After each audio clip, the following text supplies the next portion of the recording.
Hello and welcome back, my dear students, once again to your YouTube channel. In today's video, I shall be discussing a short story from your ICSE Class 10 syllabus. This one is called The Girl Who Can, and it is written by Aidoo, and this is from your book Treasure Chest, a collection of ICSE poems and short stories. But yes, before I begin, you know what's coming up next? Yes. If you have been following my videos, they're helping you to understand the text better. Kindly do not forget to give me a like and subscribe to my YouTube channel. It shall keep me motivated. Alright, so without further ado, let's get started. I am on page 151 of your treasure chest about the author. Aidoo. She was born in 1942, is a Ghanaian writer, playwright and academic. She was the Minister of Education. Very important because she herself was closely associated with education. So she realized right from the very beginning in her life how education plays a key role in a person's life, especially in the lives of women. In The Girl Who Can, Aidoo analyzes African women's struggle to find their rightful place in society. Her stories raise issues of choice and conflict. This is very important. Aidoo's stories examines the position of women in society. Alright? So, The Girl Who Can is the story of a girl who rises above the pressures of social criticism. The story's protagonist is Aidoo, a little African girl who resides in a village in Ghana with her mother and grandmother. So, it is a story about women, of women, for women. This is Aidoo's struggle to find a rightful place in society. Despite her thin legs that she is constantly told are no good for supporting hips meant for childbearing. So we see here the story critiques the conventional gender roles. Alright? Aidoo's triumph proves that women have a greater role in society than merely being able to bear children. So, assertion of individuality and identity as a woman. It is interesting to note here that Aidoo's journey here in the story demonstrates the power of believing in oneself and pursuing one's dream even in the face of criticism. Alright. Having said that, let's come to the story, The Girl Who Can. They say that I was born in Hasodzi. So you see, the girl here is the narrator of the story. They say that I was born in Hasodzi, and it is a very big village in the central region of our country, Ghana. So the story is set in Ghana, Africa. They also say that when all of Africa is not choking under a drought, Hasodzi lies in a very fertile lowland in a district known for its good soil. So the area where she was born was fertile, unlike the other places. Maybe that is why anytime I don't finish eating my food, Nana says, "You Aidoo, you don't know what life is about. You don't know what problems there are in this life." So, you see, most of Africa suffers from drought. Okay, agriculture is very limited and restricted to certain regions and provinces. On the contrary, this particular region in Africa, in Ghana to be precise, where Aidoo was born, was comparatively fertile and they had enough to eat always. So at any point of time when this girl would not really want to eat and waste her food, her nana, that is the grandmother, would remind her, that maybe because you are in a more fortunate region, that is why you do not realize the importance of food. Now you will have to also realize that this girl is very very young. She's barely 7. Okay, so it is beyond her comprehension to understand all these integrities of life, nitty-gritties and integrities of life. As far as I could see, there was only one problem, and it had nothing to do with what I knew Nana considered as problems. So, change in perceptive, because Nana views things as problems, and what this girl views as problems are completely different, because they see life from different perspectives altogether. Or what mommy thinks of as the problem. Mommy is the mother. Mommy is my mother. Nana is my mother's mother, and they say I'm 7 years old. And my problem is that at this 7 years of age, there are things I can think in my head, but which maybe I do not have the proper language to speak them out with. So you see, as a young child, Ajua has been extremely naive and unaware of things. That is why a lot of conflicting ideas and emotions goes on in her mind. Because it is always difficult to decide whether to keep quiet and not to say any of the things that come into my head, or say them and get laughed at. Not that it is easy to get any grown-up listen to you, even when you decide to take the risk and say something serious to them. So, generation gap leading to communication gap.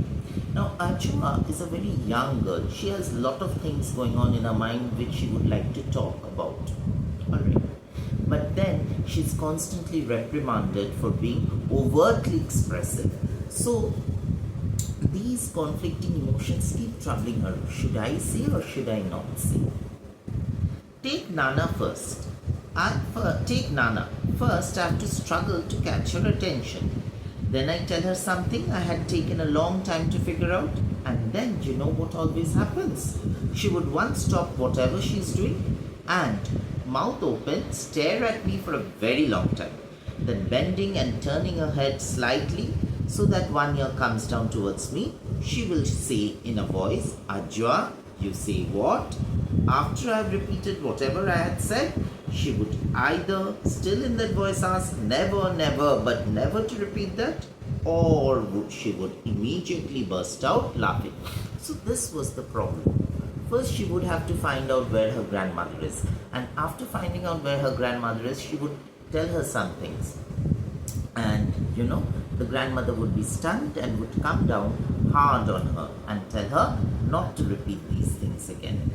Or for even if she's not doing that, she would laugh at her for being overtly childish with her thoughts and emotions. So Ajwa was perpetually caught in this dichotomy whether to speak or not.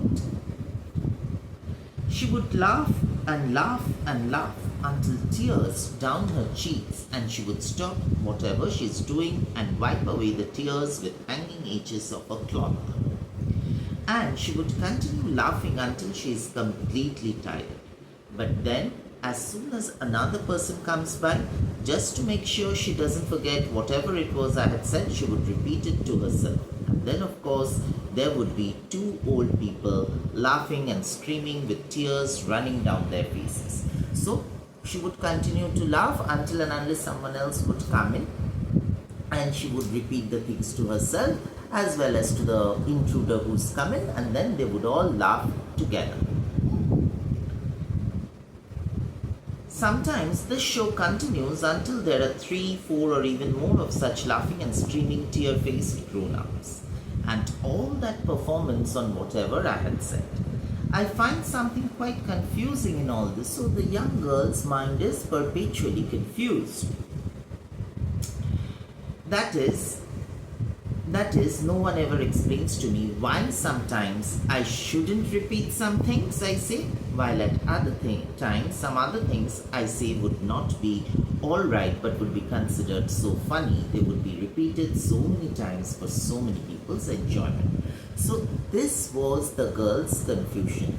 She could never come to terms, or she could never come to get to understand that why, if she's saying something, grandmother would ask her not to repeat it ever again, or at times the grandmother would laugh so much that others would join in the merrymaking.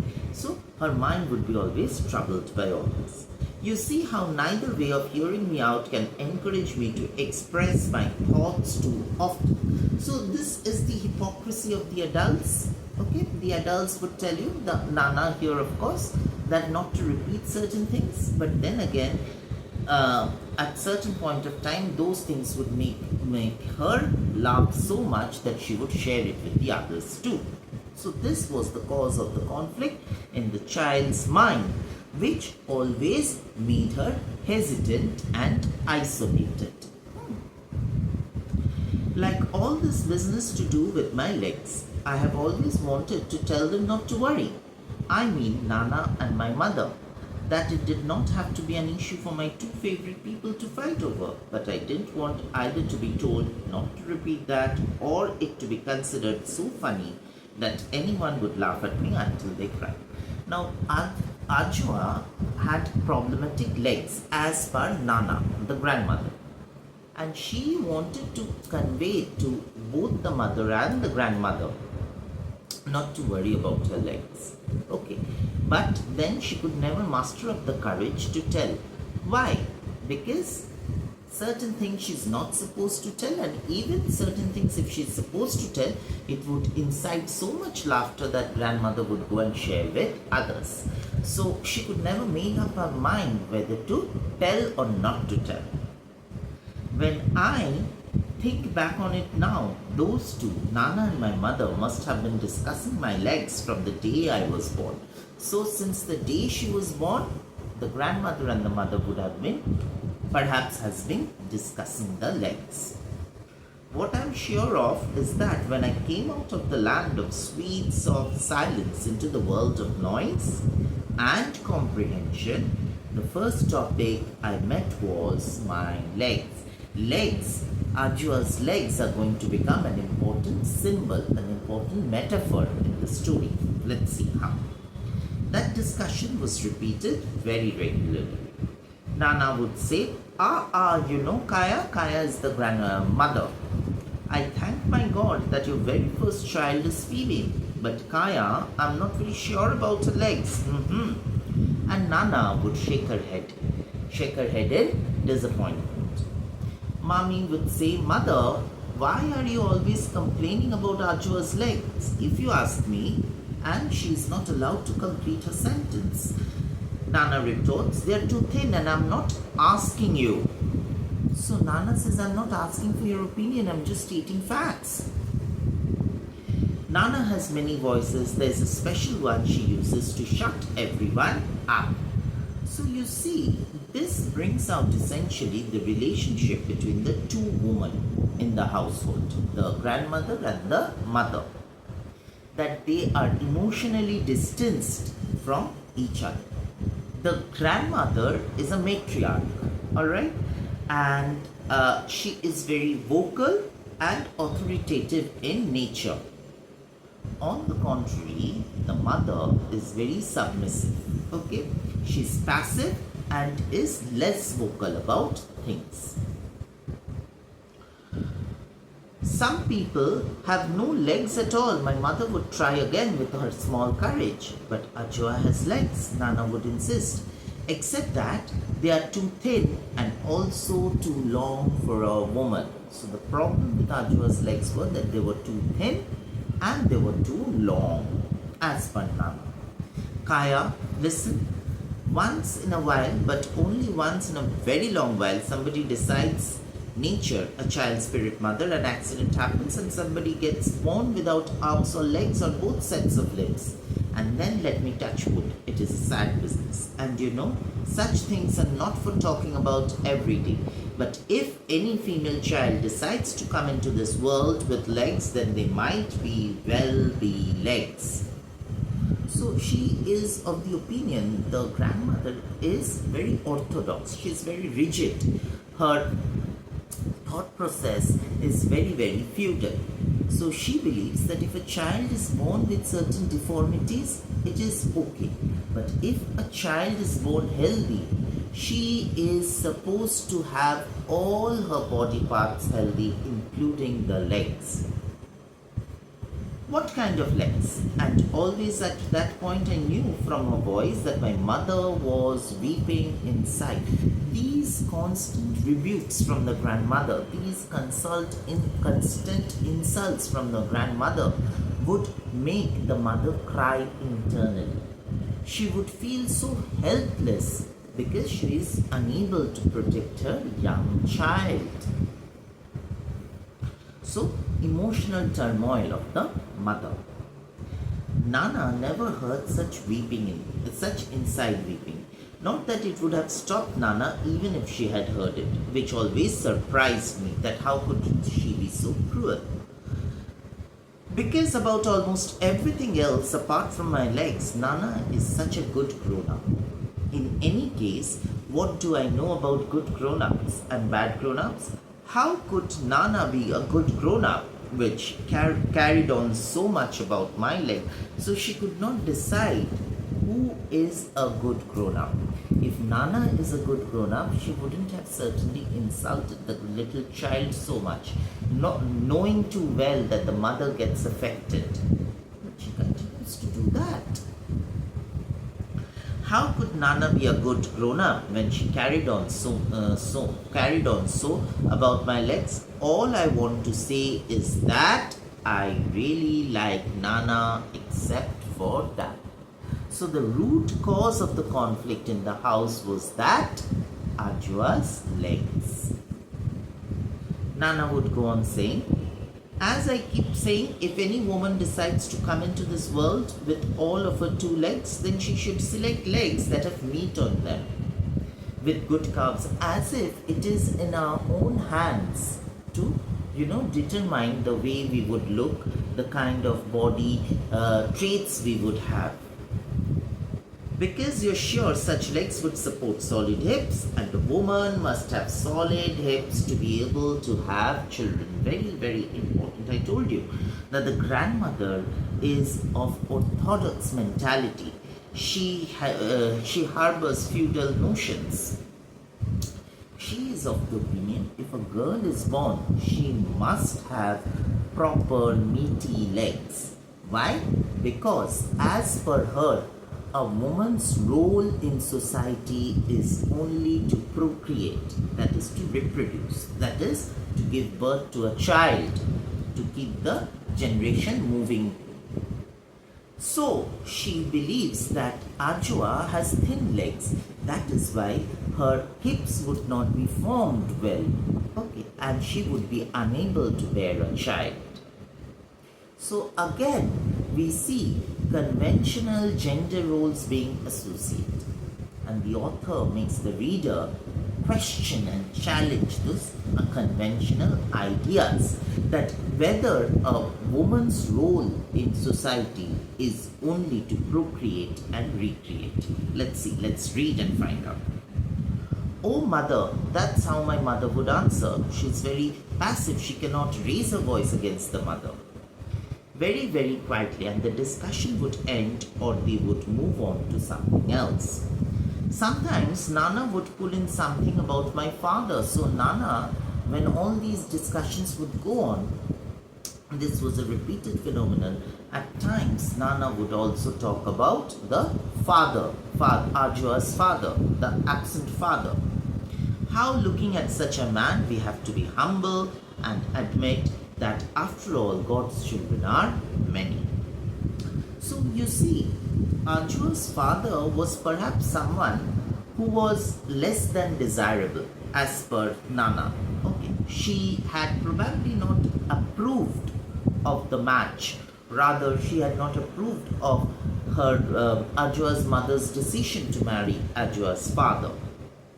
Okay, and she was perhaps of the opinion that Ajua's father was some way responsible for the spindly legs of Ajua. How, after one's only daughter had insisted on marrying a man like that, you still have to thank your God that the biggest problem you got later was having a granddaughter with spindly legs. Spindly is long and thin, that are too long for a woman and too thin to be of any use. The way she always added that bit about my father under her breath, she probably thought I didn't hear it, but I always heard it. So even Ajua would get affected by hearing about the father. Plus, that is always what shut my mother up for good. So that even if I had not actually heard the words, once my mother looked like, even after her little courage was finished, I could always get what Nana had added to the argument. Legs that have meat on them with good calves to support solid hips to be able to have children. This was the primary concern of the grandmother and the root cause of all conflict in the house. So I wish that one day I would see for myself the legs of any woman who had children. But in our village that is not easy. The older women wear long wraps all around. Long wraps are skirt-like things. They wrap it around the body. Perhaps if they let me go bathe in the river in the evening, I could have checked. But I never had the chance. It took a lot of begging just to get my mother and Nana to let me go splash around in the shallow end of the river with my friends, who were other little girls like me. For proper baths, we used the small bathhouse behind our hut. Therefore, the only naked female legs I ever really seen are those of other little girls like me. And she did not find much difference because girls of her age had similar kind of legs. Or older girls in the school and those of my mother and Nana, two pairs of legs which must surely belong to the approved kind, the desirable kind. Because Nana gave birth to my mother and my mother gave birth to me. In my eyes, all my friends have got legs that look like legs, but whether the legs have got meat on them to support the kind of hips that I do not know. According to the older boys and girls, the distance between our little village and the small town is about 5 kilometers. I don't know what 5 kilometers mean because she probably was unaware of mathematics by that time. They always complained about how long it is to walk to school and back. So Ajua was getting admitted to school, which was 5 kilometers away. But to me, we lived in our village and walking those 5 kilometers didn't matter. She really enjoyed walking to school. School is nice. School is another thing Nana and my mother discussed often and appeared to have different ideas about it. Remember, Nana is a conventional woman, conventional African woman who is extremely rigid in her thought processes, and we have here the mother who is a modern girl and outlook towards life, hers is much more open and broad. Alright, so Nana thought it would be a waste of time. I never understood what she meant. My mother seemed to know and disagreed. So here we have rigidity versus modernity. Nana represents rigidity, whereas the mother represents modernity. Alright. So Nana would never really approve of the young Ajua going to school, but the mother wanted her to go to school. However, the grandmother had to finally agree to letting her grandchild go to school because she was of the opinion this young girl has spindly legs, so she has no use in the house.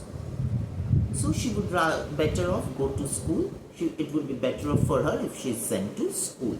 Not for education, but to stay away from school, from home. Okay, that was the grandmother's thinking process. She kept telling Nana that she is my mother, felt was locked into some kind of darkness because she didn't go to school. However, the mother was of the opinion that if you stay away from school, you're staying away from knowledge. And staying away from knowledge means getting entrapped in darkness. So see how modern in her outlook was the mother, how broad-minded she was. She was quick to realize that emancipation of women can only come through education. So that if I, her daughter, could learn to write and read my own name and a little besides, perhaps would be able to calculate some things on paper, that would be good. I could always marry later and maybe see how modern she was in her outlook and approach to life. That marriage can wait, but education must come in first. Nana would just laugh. She would laugh off at the idea. Maybe with legs like her, she might as well go to school because she doesn't have legs to bear children. So what's the purpose of her staying at home? She should go.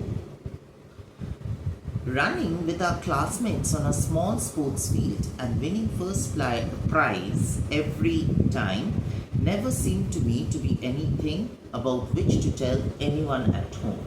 This time it was different. I don't know how the teachers decided to let me run for the junior section of her school in the district games, but they did. So at school, Nana would participate in all the games, okay? And she would really feel happy taking part in the sports activities, and she would run around with the boys of the school. But every time she would run, she would secure the first position. Naturally, the school decided to send her as a representative in the district games. But mind you, the Ajua never came back home to tell anything about all of it. Okay, because she was constantly having these conflicting emotions in mind, that what are the thoughts I should tell and what are the thoughts I should not tell. So she thought it best not to tell anything to anyone for that matter. When I went home to tell my mother and Nana, they had not believed it at first. That she would be representing the school was very, very unbelievable. So Nana had taken it upon herself to go and ask into it properly. She wanted to authenticate the news. So she went to school to find out what is what. She came home to tell my mother that it was really true. I was one of my school's runners. Is that so? Exclaimed my mother. So she was overtly happy. I know her. Her mouth moved as though she was going to tell Nana that after all there was a secret about me she couldn't be expected to share with anyone. But then Nana herself looked so pleased. Out of surprise, my mother shut her mouth up. So suddenly a slow change came over Nana. In any case, since the first time they heard the news, I have often caught Nana staring at me, at my legs with a strange look on her face, but still pretending like she was not looking. So she would secretly admire the young child, rather the child's legs, the very legs with which she had problems with. All this week she had been washing my school uniform herself. That is a big surprise. So from here on now we have the transformation and evolution of Nana. And she didn't stop at that. She even went to Mr. Mensch's house and borrowed his charcoal pressing iron each time. Came back home with it and ironed and ironed and ironed the uniform until if I had been the uniform, I would have said aloud that I have had enough. So, a little bit of humor. Wearing my school uniform this week has been very nice because it has been pressed thoroughly. At the parade, the first afternoon it caught the rays of the sun and shone brighter than everybody else's uniform. I'm sure Nana saw that too and must have liked it. Yes, She has been coming into town with us every afternoon of this district sports week. So she was going to watch her granddaughter perform. The same granddaughter with whom she had problem with.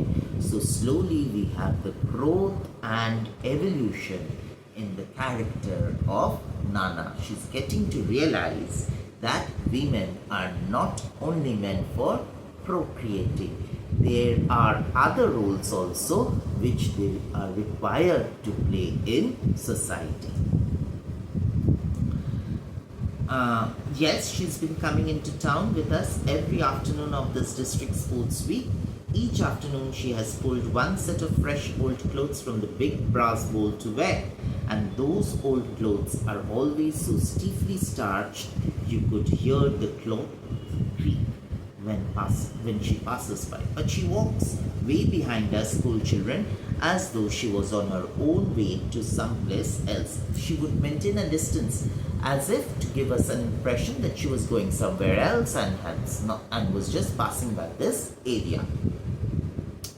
Yes, I have won every race I ran for my school, and I have won the cup for the best all-round junior athlete. Yes, Nana said that she didn't care if such things are not done. She would do it. You know what she did? She carried the gleaming cup on her back. Look at the euphoria in her. Like they do with babies and other precious things. And this time not taking the trouble to walk by herself. So Nana was basking in glory and pride.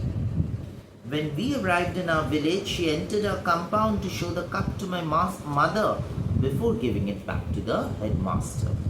Oh, grown-ups are so strange. They behave so weirdly at times. Nana is right now carrying me on her knee and crying softly. She's happy. She's emotional. Muttering, that sour thin legs can also be useful. So she is getting to realize that those spindly legs are not legs just. They are much more. Those legs are not just for bearing a child, but for achieving certain bigger milestones. Thin legs can also be useful. That even though some legs don't have much meat on them to carry hips, they can run. Thin legs can run them. Who knows? I don't know too much about such things, but that's how I was feeling and thinking all along. That surely one should be able to do other things with legs as well as have them, because they can support hips and make babies. They are certainly there to achieve greater milestones in life. Except that I was afraid of saying that sort of thing aloud. But then again, she was not supposed to say a few things, and that's why she kept shut. Because someone would have told me never but never to repeat such words, or else they would have laughed me so much. What would I have said? They would have cried.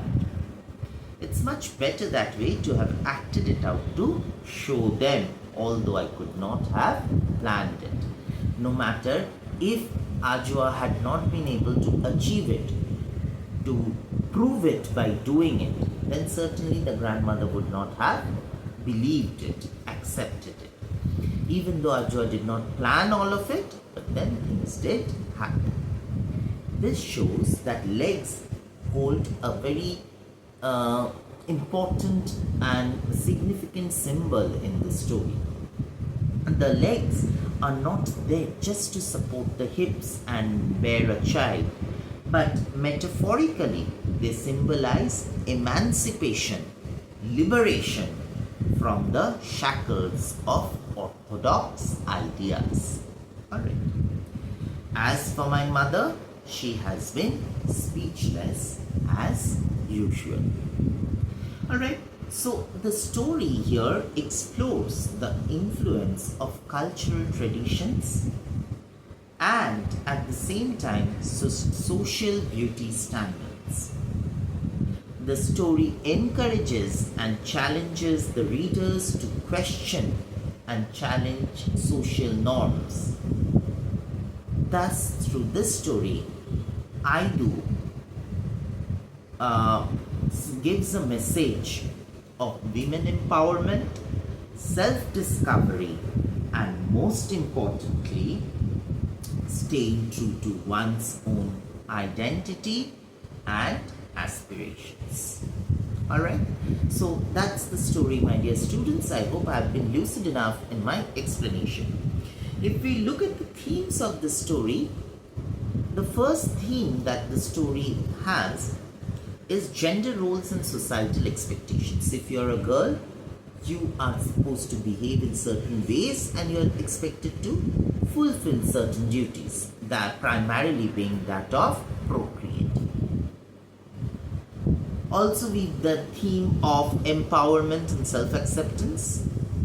Our inner abilities and capabilities needs to be nurtured, needs to be, taken care of and accepted of what we are and how we are, and put to the best of the uses to achieve the best. The third very significant theme that we have in the story is that of generation gap.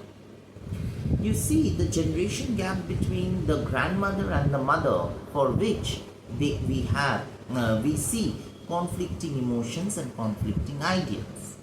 Similarly, there is a generation gap between Ajua and her grandmother, as a result of which we see there is a lack of communication among the members in the house.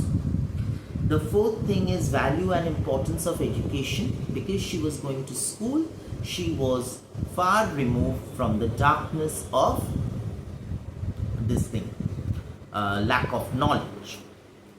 And finally, we have the theme of transformation and evolution of Nana, the grandmother.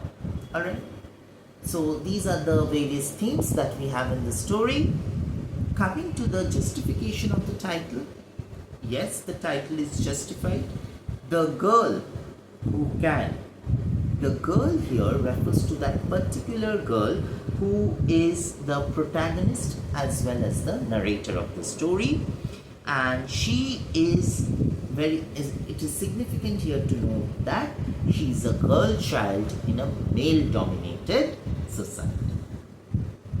Coming to the next phrase, who can essentially explores the ability to overcome all obstacles, believing in our own self, our true potential, thereby giving us the idea that the title is not only meaningful but is also suggestive of the themes. Alright, I hope, my dear students, I have been lucid enough in my explanation of this story, and you would now be able to write answers better after watching this video. If you like this video, kindly do not hesitate to share it with your friends who might as well be benefited. See you in the next video very soon. Till then, take very good care of your health and good